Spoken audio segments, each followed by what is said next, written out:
চুপ চুপ একদম চুপ চুপ। তোমার মতন বেঈমান বিশ্বাসঘাতক ছেলে ঘৃণা করি। তাহলে এখানে দাঁড়িয়ে আছেন কেন? চলে যান এখান থেকে। তুমি আমাদের মাঝখানে একদম কথা বলবে না।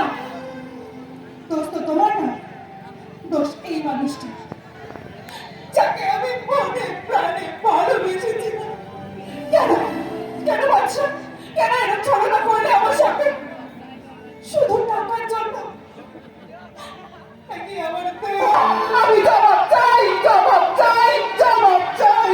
আরে চল, জামাটা ছিঁড়ে যাবে। এই দেখো, জামাটা ছিঁড়ে যাবে কিন্তু আমার জামাটা ছিঁড়ে যাবে। আর জামাটা ছিঁড়ে গেলে আমার 370 টাকা লোকসান হয়ে যাবে। ভালোবাসার সরল মনটাকে ভেঙে টুকরো টুকরো করে দিয়েছে। তার ক্ষতিপূরণ কে করবে বাচ্চা? জানো বাচ্চা, আজ আমি তোমায় কোনো অভিশাপ দিতে পারছি না।